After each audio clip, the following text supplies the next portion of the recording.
ఎలిమ్ ministries international founder and senior pastor reverend K Dinesh గారు యవ్వన కాలంలో దైవ దర్శనం పొంది దేవుని పిలుపుకు లోబడి ప్రపంచ వ్యాప్తంగా యుఏఈ, ఇరాన్, ఆఫ్రికా, ఇండియా దేశాలలో సంఘములను స్థాపించి దేవుని కొరకు బహుబలముగా వాడబడుచున్న దైవజనులు. ఈ పరిచర్య ద్వారా అనేక మంది విడుదలను, స్వస్థతను, ఆశీర్వాదమును పొందుచున్నారు.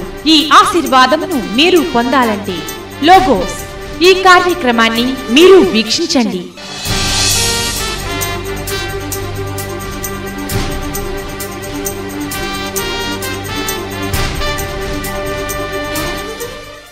దేవుని స్తోత్రం. దేవుని బిడ్డలారా, ఎలిమ్ మినిస్ట్రీస్ ద్వారా నిర్వహిస్తున్నటువంటి లోగోస్ అనేటువంటి కార్యక్రమాన్ని మీరందరూ వీక్షించి ప్రభు సన్నిధిలో మీరందరూ దైవాశీర్వాదాలు పొందాలని చెప్పి విశేషంగా నమ్ముచున్నాం. దేవుని బిడ్డలారా, ఈ కార్యక్రమము అనేక మంది ప్రార్థనాపూర్వకంగా ప్రభు సన్నిధిలో కనిపెట్టిన తర్వాత ప్రభు ప్రేరేపణతో ప్రారంభించినటువంటి కార్యక్రమం. నిశ్చయంగా ఈ కార్యక్రమం ద్వారా మీరు ఆశీర్వదించబడతారు, దీవించబడతారు, అభిషేకించబడతారు. దేవుడు అనేక మందిని స్వస్థపరుస్తున్నట్టుగా, అనేక మందిని బాగుపరుస్తున్నట్టుగా, అనేక మంది ఆత్మీయమైన మేలు పొందుతున్నట్టుగా మీరు మాకు మరి పంపేటువంటి ఉత్తరాల ద్వారా, ఈమెయిల్స్ ద్వారా, ఫోన్ ద్వారా మేము తెలుసుకున్నాము. దాన్ని బట్టి దేవుని స్తుతిస్తున్నాను. దేవుడు స్తుతించబడును గాక. అంతేకాకుండా మరి ఈ దినం వర్తమానం కూడా మీ అందరికీ కూడాను బహు ఆశీర్వాదకరంగా ఉండాలని చెప్పి విశేషంగా ప్రార్థనాపూర్వకంగా మీ మధ్యకు వచ్చాం కనుక మనమందరం కూడాను దైవ వాక్యము చదువుకొని మనం ప్రార్థన చేసుకొని ఈ కార్యక్రమం ప్రారంభించుకుందాం. ఈ దినమున మనము సామెతల గ్రంథంలోని 29వ అధ్యాయంలో 18వ వచనంలో దేవుని వాక్యం ఇలా సెలవిస్తుంది. దైవోక్తి లేని ఎడల జనులు కట్టులేక తిరుగుదురు, ధర్మశాస్త్రమును అనుసరించువాడు ధన్యుడు అని చెప్పి దేవుని వాక్యం సెలవిస్తుంది. అయితే ఇక్కడ మనం గమనించిన ఎడల మరి దైవోక్తి లేని ఎడల జనులు కట్టులేక తిరుగుదురు అని చెప్పినటువంటి వాక్య భాగం ద్వారా ఈ దినము మనమందరము కూడాను ఆ యొక్క దైవోక్తుల గురించి, దర్శనం గురించి మనం తెలుసుకుందాం. కండ్లు మూసుకొని ప్రార్థన చేసుకుందాం. మమ్మల్ని మిక్కిలిగా ప్రేమించిన మా ప్రియ పరలోక తండ్రి, ఈ యొక్క దినమున ప్రభువా నాయన మీ సన్నిధిలో మీ దర్శనం గురించి మేమందరం తెలుసుకున్నట్టు సహాయమును దయచేయమని, ఈ దిన ఆశీర్వాదాలతో నింపమని, ఇదిగో నాయన వీక్షిస్తున్న ప్రతి బిడ్డను పేరు పేరును దీవించి ఆస్వాదించమని యేసు నామములో ప్రార్థించి ప్రారంభిస్తున్నాము పరమ తండ్రి, ఆమేన్.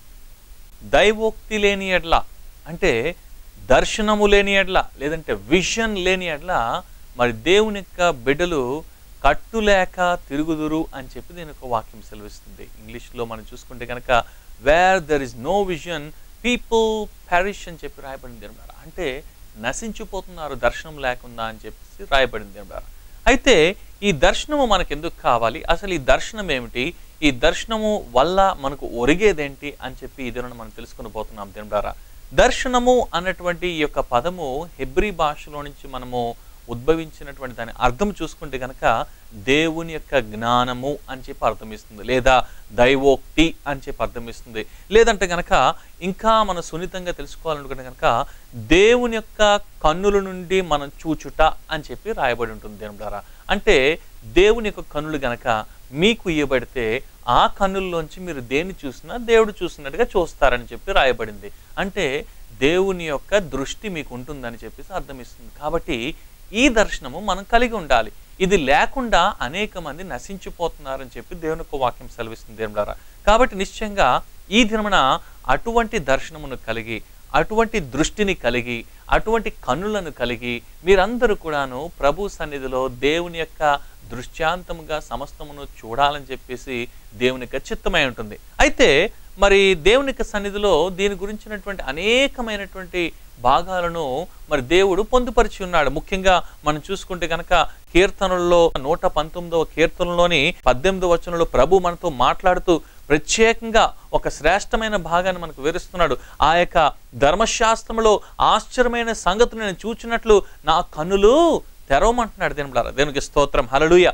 ఈ దేవుడు మనకిచ్చినటువంటి వాక్యములో నుంచి అనేకమైన మర్మాలను దేవుడు దాచించాడు. కాబట్టి వాటిని నువ్వు చాలా జాగ్రత్తగా గమనిస్తే మరి అందులో అనేకమైనటువంటి గూఢార్థాలను దేవుడు దాచించాడు దేవుని ద్వారా. మనం ఏం చేస్తున్నామనంటే మనము దేవుని వాక్యాన్ని చాలా సున్నితంగా చదివి దాన్ని విడిచిపెడుతున్నాం, కానీ అందులో గూఢమైనటువంటి అర్థాలు ఉంటున్నట్టుగా మనం చూస్తున్నాం దేవుని ద్వారా. కాబట్టి నిశ్చయంగా నీ జీవితంలో దేవుని వాక్యాన్ని నీవు పరీక్షిస్తున్నప్పుడు, దేవుని వాక్యాన్ని నువ్వు చదువుతున్నప్పుడు, దేవుని సన్నిధిలో నువ్వేం చేయాలంటే చాలా తీక్షణంగా దేవుడు ఎందుకొరకు దాన్ని దాచిపెట్టి ఉంచాడో అని చెప్పేసినటువంటి ఆ యొక్క వాక్య భాగం ద్వారా దేవుడు ఏ దృష్టితో దాన్ని రాశాడో, దేవుని యొక్క ఏ దర్శనంతో రాశాడో ఆ యొక్క దర్శనం నువ్వు కలిగి, దృష్టిని కలిగి నువ్వు దాన్ని ధ్యానించాలి. దేవుడారు చూడండి, మనము అన్నం తినేటప్పుడు మనకి చిన్నప్పుడు టీచర్లు చెప్తా ఉంటారు, ఒక ముద్దని 33 సార్లు నమలాలంట. దేవుడారా, గేదె కూడా చూడండి తను తినేటప్పుడు గడ్డిని నెమరు వేసుకుంటూ ఉంటుందట మళ్ళీ కూడాను. అలాగున వాక్య భాగం చదివి విడిచిపెట్టడం మాత్రమే కాకుండా కూడాను దాన్ని నమలాలి, దాన్ని బాగా కూడాను నెమరు వేయాలి. దేవుడా, నెమరు వేసిన తర్వాత ఏమవుతుందంటే ఆ వాక్య భాగంలో ఉన్నటువంటి అసలు సిసలైనటువంటి సారము నీ దేహంలోనికి, నీ జీవితంలోనికి, నీ ఆత్మలోనికి ప్రవేశిస్తుంది. తద్వారా ఆ వాక్యంలో ఉన్నటువంటి అర్థమును సరిగా చూడడానికి, సరిగా గ్రహించడానికి అవకాశం కలుగుతుంది. అయితే దేవుని గ్రంథంలోని అదే 119వ కీర్తనలోని 130వ వచనంలోని దేవునికి వాక్యం ఏం తెలుస్తుందంటే, నీ వాక్యము వెల్లడి అగుట తోడనే వెలుగు కలుగును, అది తెలివి లేని వారికి తెలివి కలిగించును అని చెప్పి రాయబడింది. దేవుడారా, అంటే మీరు ఒకవేళ గనక ఎవరైనా చదువు ఉన్నా, చదువు లేకపోయినా, తెలివితేటలు ఉన్నా, తెలివితేటలు లేకపోయినా దేవుని వాక్యం ఒక్కసారి వెల్లడగుడుతోనే ఏమవుతుందంటే వారికి తెలివి కలుగజేస్తున్నాడు. దేవుడారా, కాబట్టి నీ జీవితంలో నీకు తెలివితేటలు కావాలంటే, నీవు ఒకవేళ దేవుని సన్నిధిలో బలముగా తెలివిగా నిలబడాలి అని అంటే కనుక నువ్వేమి చేయాలంటే వాక్యము నీలో వెల్లడవ్వాలి. నువ్వు వాక్యాన్ని చదవాలి, వాక్యాన్ని ధ్యానించాలి, వాక్యాన్ని సరిగా నువ్వు చూడాలి. అప్పుడేమవుతుందంటే నీలో తెలివితేటలు అధికమవుతాయి. చూడండి, చాలామంది చదువుకున్న వాళ్ళకి, లేదంటే చదువు బాగా వచ్చిన వాళ్ళు కూడా తెలివితేటలు ఒకసారి ఉండవు. చదువు లేని వాళ్ళకి బాగా తెలివితేటలు ఉంటాయి. కారణం ఏంటంటే మేబీ చదువు లేని వారు చాలామంది దైవ భయము కలిగి దేవుని సన్నిధిలో దేవుని వాక్యాలు వింటారేమో. దానివల్ల కారణం ఏంటంటే వినుట వలన విశ్వాసం కలుగుతుందని దేవుని వాక్యం సెలవిస్తుంది. కాబట్టి ఒకవేళ నువ్వు చదువున్న వాడైనా, చదువుకున్న వాడవైనా కూడాను చదువులేని వారు కన్నా మరి నీకు తక్కువ జ్ఞానం ఉండవచ్చు. కారణం ఏంటంటే చదువులేని వారు దేవుని వాక్యాన్ని విని, దేవుని జ్ఞానాన్ని కొని వారేం చేస్తున్నారంటే తద్వారా తెలివితేటల జ్ఞానాన్ని పొందుకుంటున్నారు. కాబట్టి వారితో మనము సమానంగా ఎంచబడకుండా ఉన్నతమైన స్థితిలో మనం వెళ్ళాలంటే కనుక నిశ్చయం కూడా దేవుని సన్నిధిలో మనం అందరం కూడాను వాక్యాన్ని ధ్యానించాలి. దేవుడారా, వాక్యం ధ్యానించడం నీకు తెలివితేటలు పెరుగుతాయి. నీకు అంతేకాకుండా నీకు బుద్ధి జ్ఞానం దేవుడు నీకు అనుగ్రహిస్తాడు. కనుక నీవేం చేయాలంటే వాక్యాన్ని సరిగా ధ్యానించినలా దేవుని సన్నిధిలో నువ్వు ఆ యొక్క దైవ దర్శనాన్ని సరిగా తెలుసుకుంటావు. దేవుడారా, అంతేకాకుండా కూడాను మరి మన కనులకున్నటువంటి సామర్థ్యాన్ని బట్టి మనం ఏం చేస్తుంటాం అంటే మనం చూస్తూ ఉంటాం. నేను ఈ యొక్క స్పెక్ట్స్ వేసుకున్నాను. నేను స్పెక్ట్స్ వేసుకున్నప్పుడు మరి కలద్దాల్లో ఉన్నటువంటి పవర్ని బట్టి నేను చూడగలుగుతాను. దేవుడారా, కాబట్టి నీకున్నటువంటి ఆ యొక్క కన్నుల్లో దేవుడు నీకు ఇచ్చినటువంటి శక్తి సామర్థ్యాన్ని బట్టి నువ్వు చూడగలవు. కొంతమంది భూతద్దాలు ఎట్టుకుంటారు, వారికి బాగా దగ్గరగా ఉన్న విషయాలు బాగా పెద్దగా కనిపిస్తాయి. కొంతమందికి సన్నటద్దాలు కట్టుకుంటారు, వారికి ఉన్నటువంటి దృష్టి ప్రకారం వారు చూస్తారు. దేవుడారా, కాబట్టి నీవు ఏ దృష్టితో ఉండాలంటే కనుక దేవుని దృష్టితో నువ్వు కలిగి ఉండాలి. దేవుడారా, దేవుని దృష్టి ఉంటే దేవుడు ఎంతవరకు చూడాలనుకుంటున్నాడో, దేవుడు ఏది చేయాలనుకుంటున్నాడో, దేవునికి చిత్తం ఆ వాక్య భాగములు ఏమిటో అది మాత్రమే నువ్వు కనిపెడతావు. కనుక నిశ్చయం కూడాను అలాగను మనం ఉండాలని చెప్పి దేవునికి వాక్యం సెలవిస్తుంది. దేవుని బిడ్డలారా, మరి కొలసీలకు రాసిన పత్రిక 1వ అధ్యాయంలో 9వ వచనంలో మనం చూసుకునేట్లా, అందుచేత ఈ సంగతి వినునాటి నుండి మేమును మీ నిమిత్తం ప్రార్థన చేయుట మానక మీరు సంపూర్ణ జ్ఞానమును ఆత్మ గ్రహించిన వారునై ప్రతి సత్కార్యములో సఫలుగును దేవుని విషయమే జ్ఞానమందు అభివృద్ధి పొందుచు అన్ని విషయముల్లోనూ ప్రభువును సంతోషపెట్టునట్లు ఆయనకు తగినట్టుగా నడుచుకొనవలననియు, అంతేకాకుండా ఆనందంతో కూడిన పూర్ణమైన ఓర్పును దీర్ఘశాంతం కనపరిచినట్లు ఆయన మహిమ శక్తిని బట్టి సంపూర్ణ బలముతో బలపరచబడవలననియు అని చెప్పేసి ఆ యొక్క ప్రార్థన చేస్తున్నాడు భక్తుడు. దేవుని బిడ్డలారా, అంటే దేవుని బిడ్డలారా, ఇక్కడ మనం చూసుకుంటే ముఖ్యంగా మనమందరం కూడాను దేవుని సన్నిధిలో పూర్ణమైన ఓర్పును, పూర్ణమైన దీర్ఘశాంతమును, అంతేకాకుండా కూడాను మనం ఆయన సన్నిధిలో మనమందరం కూడాను పూర్ణమైనటువంటి జ్ఞానము కలిగి ఉండాలని చెప్పి దేవుడు కోరుతున్నాడు. దేవుని బిడ్డలారా, అంటే మనం సగం సగం జ్ఞానము, లేదంటే కనుక సగం సగము మనం తెలిసినటువంటి విషయాల గురించి మనం తెలుసుకొని మరి సగం చెప్పడం మాత్రం కాదు, పూర్ణంగా దేవుని సన్నిధిలో మనము దేవునికి జ్ఞానము కలిగి, దేవునికి వివేచన కలిగి దేవుని సన్నిధిలో ముందుకు కొనసాగాలని దేవుడు కోరుతున్నాడు. చూడండి, మనం ప్రతి దినము మనం ఏది చూస్తామో అది మనకి కలుగుతుంది దేవులారా. అంటే మనం చూసే వాటిని బట్టి మన జీవితం ఆధారపడుతుంది. చూడండి, చాలామంది టీవీలు చూస్తారు, సినిమాలు చూస్తారు, సీరియల్స్ చూస్తారు. ఆ సినిమాల్లో సీరియల్లో ఎలాగైతే ఆ హీరో హీరోయిన్లు ఎలాగ ప్రవర్తిస్తారో అలాగే వారు ప్రవర్తించడానికి ప్రయత్నం చేస్తుంటారు. చూడండి, కొంతమంది పాపం ఇళ్ళలోని సీరియల్ చూసి ఆ సీరియల్ ఉన్నటువంటి ప్రభావం అంతా కూడా ఇళ్లలో కనబరుస్తూ ఉంటారు. అందుకోసం ఇళ్లలో గొడవలు వస్తూ ఉంటాయి. అంతేకాకుండా సినిమాలు చూసి వారు హీరోలు అయిపోతుంటారు. అక్కడ బయటికి వెళ్ళిన అలాగే హీరోలాగా ప్రయత్నం చేస్తుంటారు, కానీ వారు జీరో అయిపోతుంటారు దేవులారా. కాబట్టి చూడండి, మనం చూసేది ఏదైనా కూడా మనం చేయడానికి ప్రయత్నం చేస్తుంటాం. కాబట్టి నీవు ఏది చూస్తున్నావో చాలా జాగ్రత్తగా కనిపెట్టుకోవాలి దేవులారా. నువ్వు ఏది చూస్తావో అది నువ్వు అవుతావు. కాబట్టి నీవు చూసేది శ్రేష్టమైనది కావాలి, నువ్వు చూసేది పవిత్రమైనది కావాలి, నువ్వు చూసేది పరిశుద్ధమైనది కావాలి. ముఖ్యంగా అన్నిటికన్నా మనం దేవుని వాక్యాన్ని మొట్టమొదటిగా చూడాలి. తెల్లవారుజామున లేచిన తర్వాత అనేక మంది తమ చేతిని చూసుకుంటారు, తమ ముఖాన్ని అద్దాల్లో చూసుకుంటారు, లేదా తమ ఇష్టమైనటువంటి వస్తువులను లేకపోతే మనుషులను లేకపోతే పుస్తకాలను చూసుకుంటారు. అన్నిటికన్నా ముఖ్యంగా మనం తెల్లవారుజామున లేచిన వెంటనే చూడవలసింది ఏంటంటే దేవుని వాక్యాన్ని పరీక్షించి చూడాలి దేవులారా. దేవుని వాక్యం చూడకుండా నువ్వు దేన్ని చూడడానికి వీలు లేదు. దేవుని వాక్యం పరీక్షించకుండా ఇంక దేన్ని పరీక్షించడానికి వీలు లేదు దేవులారా. దానివల్ల ఏమవుతుందంటే నీ జీవితంలో ఆశీర్వాదం వస్తుంది. నీవు దేవుని వాక్యాన్ని మొట్టమొదటిగా చూస్తే నువ్వు దేవుని వాక్యాన్ని ప్రప్రథమంగా చూడాలి. దేవుని కన్నా దేన్నైనా నువ్వు ఎక్కువగా చూడడానికి వీలు లేదు దేవులారా. అంతేకాకుండా కూడాను నీ జీవితంలో నీవు సరిగా లేదంటే నువ్వు ఆశీర్వదించబడాలంటే, దీవించబడాలంటే దేవుని వాక్యం ద్వారానే అది సాధ్యము. కనుక దేవుని వాక్యాన్ని ఎక్కువగా ధ్యానిస్తూ స్మరిస్తూ దేవుని సన్నిధిలో నువ్వు దేవుని కొరకు ఎదురు చూసినట్లా దేవుడు గొప్ప కార్యాలు నీ జీవితంలో చేస్తాడు. అదే విషయాన్ని యేసుక్రీస్తు ప్రభులు వారు తన శిష్యులకు వివరిస్తూ ఉన్నాడు. యోహాను సువార్త 4:34-35 చదువుకుందాం. యేసుక్రీస్తు ప్రభువు అంటున్నాడు కదా, యేసు వారిని చూచి నన్ను పంపిన వాని చిత్తము నెరవేర్చుటయు ఆయన పని తుదముచ్చుటయు నాకు ఆహారమైనది అంటున్నాడు. అంటే మనమందరము కూడాను దేవుని సన్నిధిలో మనము దేవుని యొక్క ఆహారం ఏంటంటే దేవుని యొక్క చిత్తం నెరవేర్చడము ఆయన ఆహారమేనుంది. నీ యొక్క ఆహారం ఏముంది దేవుని బిడ్డలారా? ఈ దినమున నీవు భౌతికమైనటువంటి ఆహారం గురించి నువ్వు ధ్యానిస్తా ఆశిస్తా ఆత్మీయ ఆహారం గురించి నువ్వు విస్మరిస్తున్నావేమో. ఈ దినమున యేసుక్రీస్తు ప్రభుల వారి యొక్క ఆహారం ఏముందో అదే నీ ఆహారం అయితే గనక దేవుడు నిన్ను నీవున్నటువంటి స్థితిలో కన్నా ఉన్నతమైన స్థితిలో నిలువబెడతాడు దేవులారా. దేవుని వాక్యం సెలవిస్తుంది కదా, మనుషుడు రొట్టె వలన మాత్రము కాదు కానీ దేవుని నోట నుండి వచ్చు ప్రతి మాట వలన జీవిస్తాడని దేవుని వాక్యం సెలవిస్తుంది. కాబట్టి నీవు నిశ్చయంగా ఈ దినమున రొట్టెను బట్టి నువ్వు ఆధారపడుతున్నావేమో, భౌతికమైనటువంటి ఆహారం బట్టి నువ్వు ఆధారపడుతున్నావేమో, కానీ ఒక ఆహారం ఉంది, ఆత్మీయమైన ఆహారము. ఆ ఆహారాన్ని గనక నువ్వు తీసుకుంటే దేవుడు నిన్ను ఆశీర్వదిస్తాడు, దేవుడు నిన్ను దీవిస్తాడు, దేవుడు నిన్ను బలపరుస్తాడు. కాబట్టి ఆ ఆహారము నువ్వు సేవించినట్లా మిగతా అన్ని ఆహారాలు కూడాను ఆటోమేటిక్గా వచ్చేస్తాయి దేవులారా. కాబట్టి నీవు ఆత్మీయ ఆహారాన్ని పుచ్చుకున్నట్టు సిద్ధపడాలి. అంతేకాకుండా యేసుక్రీస్తు ప్రభుల వారి యొక్క దృష్టి చూడండి ఎలా చూస్తున్నాడో. ఆయన మనం ధ్యానించుకున్నటువంటి యోహాను సువార్త 4:35 యేసుక్రీస్తు ప్రభుల వారు అంటున్నారు కదా, ఇంకా 4 నెలల తర్వాత కోతకాలం వచ్చునని మీరు చెప్పుదురు కదా, ఇదిగో మీ కనులెత్తి పొలమును చూడుడి, అవి ఇప్పుడే తెల్లబారి కోతకు వచ్చి ఉన్నవని మీతో చెప్పుచున్నాను అంటున్నాడు. దేవునికి స్తోత్రం. దేవుని బిడ్డలారా, చూసారా, యేసుక్రీస్తు ప్రభుల వారు ఇంకా 4 నెలల తర్వాత కోతకాలం వస్తుంది, కానీ ఇప్పుడేమంటున్నాడంటే ఇదిగో ఇప్పుడే చూడండి అయ్యా, ఇప్పుడే కోతకాలం వచ్చేసింది అని అంటున్నాడు. దేవుని బిడ్డలారా, ఎంత చక్కటి దేవుడు, గొప్ప దేవుడు చూడండి. యేసుక్రీస్తు ప్రభుల వారు దూరదృష్టి కలిగినటువంటి దైవజనుడు. దేవుని బిడ్డలారా, నిశ్చయం కూడాను నీవు కూడాను అటువంటి దూరదృష్టి కలిగి ఉండాలి. చాలా మంది సేవకులకు, దేవుని బిడ్డలకు దూరదృష్టి లేక దేవుణ్ణి నిశ్చయం కూడా చాలా తక్కువగా అంచనా వేస్తున్నట్టుగా చూస్తున్నాము. అంటే దేవుని యొక్క బలాన్ని తక్కువ అంచనా వేయడము, లేదంటే దేవుని యొక్క రాకడను తక్కువ అంచనా వేయడము, దేవుని యొక్క శక్తియుక్తులను తక్కువ అంచనా వేయడం చేస్తున్నారు దేవులారా. అందువలనే మన జీవితాల్లో అనేకమైనటువంటి అద్భుతాలను, ఆశ్చర్యకాలను, మేలను పొందలేకపోతున్నాము. ఎందుకంటే నీవు దేవుని యొక్క శక్తిని పరిమితం చేసేస్తున్నావు, లిమిట్ చేసేస్తున్నావు. దేవుని యొక్క శక్తి అమోఘమైనది, అద్భుతమైనది, అనంతమైనది. దానికి పరిధులు లేదు.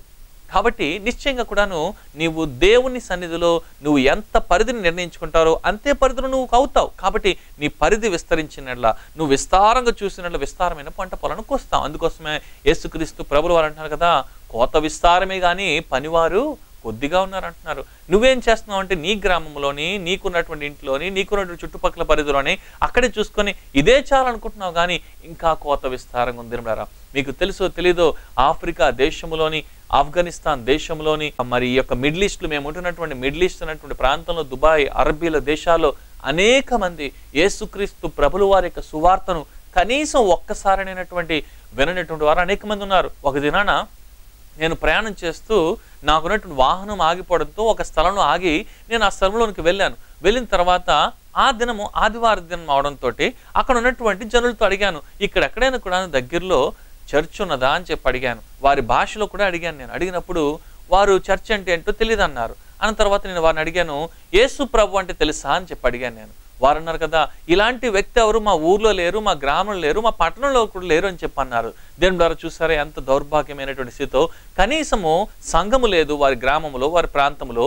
సంఘము లేకపోయినా కూడాను యేసు ప్రభు ఎవరో తెలియనటువంటి వారు అనేక మంది ఉంటా ఉన్నారు. కాబట్టి ఇక్కడ మనం చూసుకుంటే యేసు ప్రభుని గురించి తెలియనటువంటి వారు కోకొల్ల మంది ప్రపంచంలో ఉంటుండగా ఇంకను మనం ఏం చేస్తున్నామంటే మనకున్నటువంటి ప్రాంతాలలోని మనకున్నటువంటి పరిధుల్లోని మనము అక్కడ మాత్రం సువార్త చేసుకుంటూ సేవ చేసుకుంటూ చెప్పిన చోటల్లా చెప్పుకుంటూ మనం వస్తున్నాము. అయితే ఈ చెప్పని వారికి వినని వారికి ఎవరు సువార్త చెప్తారు? అందుకోసమే ఈ యొక్క టీవీ ద్వారా మేము అనేకమైన ప్రాంతాలకు చేరుతున్నాం. కారణంటే ఈ యొక్క టీవీ మరి దీని యొక్క ఫుట్ ప్రింట్ ఆ యొక్క మిడిల్ ఈస్ట్ లోను ఆఫ్రికా దేశంలోను అంతేకాకుండా కూడా దేవుని సువార్త చేరనటువంటి అనేకమైనటువంటి ప్రాంతాలకు వెళ్తుంది కనుక దీని ద్వారా అనేక మంది ఆత్మీయంగా ఆశీర్వదించబడాలని దీవించబడాలని మేము కోరుతూ దీని ద్వారా దీనిలో ప్రార్థనాపూర్వకంగా సిద్ధపడుతున్నాం. మత్తయి సువార్తలోని 9వ అధ్యాయంలో 36వ వచనం నుంచి 38వ వచనం వరకు మాట్లాడుతూ అంటున్నాడు కదా, కోత విస్తారమే గాని పనివారు కొద్దిగా ఉన్నారు గనుక తన కోతకు పనివారిని పంపమని కోత యజమానుని వేడుకొనుడని తన శిష్యులతో చెప్పానంట. దేవుని బిడ్డలారా, ఇక్కడ చూస్తున్నారా, మనం వేడుకోవాలి దేవుని సందులో, ప్రభువా నీ యొక్క కోతకు ఇదిగో పనివారిని పంపమని చెప్పేసి.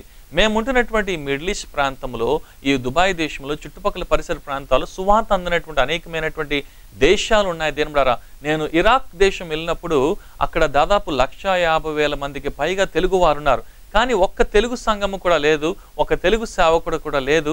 కానీ అక్కడ సువార్త జరగటం లేదు. అక్కడికి వెళ్ళినప్పుడు భయంకరమైనటువంటి పరిస్థితులు, బాంబులు, మరి భయంకరమైనటువంటి అటాక్స్ వచ్చినా కూడాను దేవుని సందులో విశ్వాసముతో అక్కడ సువార్త జరిగించడానికి మేము సిద్ధపడినప్పుడు అనేకమైన ఆత్మల పంటను కోసి ఉన్నాం. దేవుడారా, నిశ్చయంగా ప్రభు యొక్క చిత్తం జరిగించడానికి అనేకమైనటువంటి సేవకులు లేవాలి. ఎక్కడెక్కడ సువార్త జరగట్లేదో చూసి ఆ స్థలాలకు వెళ్ళాలి. సువార్త అందని ప్రదేశాలకు, ముఖ్యంగా ఎవరు చేరనటువంటి ప్రదేశాలకు చేరేటువంటి వారిని ప్రభు లేపాలని చెప్పి మనం అందరం ప్రార్థన చేయాలి. దేవుని బిడ్డలారా, నువ్వు ప్రార్థన చేసే ప్రతి ప్రార్థన నిష్ఫలంగా పోకుండా దేవుడు తప్పకుండా ఫలం అనుగ్రహించి తద్వారా సకాలంలో సరి అయినటువంటి సేవకుని పంపించే ఆయా గ్రామాలలో సేవను జరిగించేలాగా విశేషంగా మీరు ప్రార్థన చేయండి. మేము ఇక్కడ చేస్తున్న పరిచయం కోసం కూడా మీరు ప్రార్థన చేయండి. ఎందుకంటే ఎక్కడ సువార్త అందలేదో ఆ ప్రదేశాలకు వెళ్ళి సేవ చేయాలని దేవుడు మాకు ఇచ్చిన దర్శనం బట్టి మేము సేవ చేస్తున్నాం. దేవుడారా, కనుక మరి ప్రభు యొక్క చిత్తం ఏంటంటే మరి ఎక్కడైతే సువార్త అందలేదో అక్కడ సువార్త చేయాలని చెప్పేసి, అంతేకాకుండా తను ఇంకా ఆ యొక్క దృష్టాంతులకి రాకమునిపే, తన శిష్యులు తన మహిమను చూడకమునిపే, తను మరణించకి తిరిగి లేకమునిపే ఈ విషయాలని మాట్లాడేట్టుగా మనం చూస్తున్నాము. కాబట్టి ఈ దినం మనం గ్రహించవలసింది ఏంటంటే నీ జీవితంలో నువ్వు ఎంత దూరదృష్టితో చూస్తావో అది నువ్వు అవుతావు. దేవుడారా, కాబట్టి నువ్వు చాలా జాగ్రత్తగా పరీక్షించి చూడాలని చెప్పి దేవునికి వాక్యం సెలవిస్తుంది. అంతేకాకుండా కూడాను దేవుని సందులో యేసుక్రీస్తు ప్రభుల వారు ఆయన మరణించి తిరిగి లేచి పరలోకమునకు ఆరోహణమైన తర్వాత ఆయన మనకు పరిశుద్ధాత్మనిచ్చాడు. అయితే ఈ పరిశుద్ధాత్మ మనకి ఏం చేస్తుందో ఒకసారి చూద్దాము. పరిశుద్ధాత్మ వలన మనకు కలిగేటువంటి అద్భుతాలు ఏంటి, ఆ దృష్టాంతం ఏంటో మనం చూసుకుందాం. అపోస్తుల కార్యములలో దేవుని బిడ్డలారా 2వ అధ్యాయంలోని 17వ వచనంలో మనం చూసుకుంటే, అంత్యదినమునందు నేను మనుషులందరి మీద ఉన్న ఆత్మను కుమ్మరించదని అంటున్నాడు. మీ కుమారుడును మీ కుమార్తెలను ప్రవచించెదరు, మీ యవ్వనులకు దర్శనములు కలుగును అంటున్నాడు. అంతేకాకుండా కూడాను మీ వృద్ధులు కలలు కందురు అంటున్నాడు. దేవుడారా, చూడండి, ఇక్కడ పరిశుద్ధాత్మ దేవుడు ఏం చేస్తారంటే నీకు దర్శనాన్ని దయచేస్తాడు. పరిశుద్ధాత్మ దేవుడు ఏం చేస్తారంటే నీకు కళని దయచేస్తాడు. కాబట్టి నీకు వచ్చేటువంటి దర్శనము, నీకు వచ్చేటువంటి కళలు నీవు పరిశుద్ధాత్మ వలన పొందావా లేదంటే కనుక మనుష్య ఆత్మ వలన పొందావా అనేది సరిచూసుకోవాలి. దేవుడారా, నీవు ఆత్మ అభిషేకం పొందిన వాడవు దానవైతే కనుక పరిశుద్ధాత్మ దేవుడు శ్రేష్టమైనటువంటి దర్శనాలను, నీకు శ్రేష్టమైనటువంటి కళలు ఇస్తాడు. తద్వారా దేవుని యొక్క చిత్తము నీ ద్వారా జరిగించడానికి ప్రయత్నం చేస్తాడు దినములారా. కాబట్టి పరిశుద్ధాత్మ అనుగ్రహించేటువంటి కళలను, పరిశుద్ధాత్మ అనుగ్రహించేటువంటి దర్శనములు చూచుటకు నీవు ఆత్మీయంగా దేవుని సన్నిధిలో ఎదురు చూడాలి. ఆ యొక్క ఆత్మాభిషేకం శిష్యులు ఎప్పుడు పొందుకున్నారు?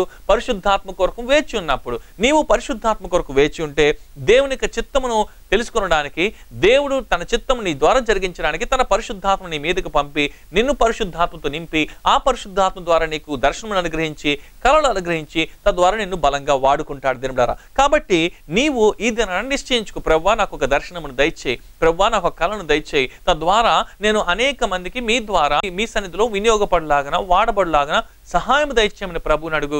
ప్రభు తప్పకుండా నీ జీవితంలో కార్యాలు చేస్తాడు. అంతేకాకుండా 2 కొరింథీయులకు రాసిన పత్రికలోని 5వ అధ్యాయంలో మరి 10వ వచనం నుంచి 11వ వచనం వరకు మనం గమనించినలా మన క్రియల ఫలము మనం పొందుతామని చెప్పి దేవుని వాక్యం సెలవిస్తుంది. దేవుని వాక్యం ఏమంటుందంటే, ఎందుకనగా తాను జరిగించిన క్రియలు చెప్పున అవి మంచిదైనను సరే, చెడ్డవైనను సరే, దేహముతో జరిగించిన వాటి ఫలమును ప్రతి వాడును పొందినట్లు మనమందరమును క్రీస్తు న్యాయ పీఠము ఎదుట ప్రత్యక్షము కావాలని చెప్పి దీని వాక్యం సెలవిస్తుంది అన్నారు. కాబట్టి నీవు జరిగించినటువంటి క్రియలు, నువ్వు చూసేటువంటి చూపులు, నువ్వు మరి దృష్టించేటువంటి దృష్టాంతం అంతా కూడాను లెక్కలోకి తీసుకురాబడుతుంది కనుక నీవు చాలా జాగ్రత్తగా పరీక్షించి చూడాలని చెప్పి దీని వాక్యం సెలవిస్తుంది. అంతేకాకుండా కూడాను మరి పౌలు భక్తుడు అంటున్నాడు కదా, అపోస్తుల కార్యములు 26వ అధ్యాయంలో 19వ వచనంలో, ఆకాశం నుంచి నేను చూసినటువంటి దర్శనాన్ని నేను విస్మరించలేనయ్యా, దాన్ని విడిచిపెట్టలేనయ్యా, అది నిజమైనటువంటి దర్శనం అని అంటున్నాడు. కాబట్టి మన జీవితాల్లో ఆ యొక్క దర్శనము గురించి చాలా ప్రత్యేకత కలిగి ఉండాలి. చూడండి, మనం అనేక సార్లు ఏం చేస్తుంటామంటే, మనం ఆత్మీయమైన విషయాల మీద చాలా తక్కువగా కూడాను మన దృష్టిని సారిస్తాము, భౌతికమైన విషయాల మీద చాలా ఎక్కువగా దృష్టిని సారిస్తుంటాం. ఒక దినాన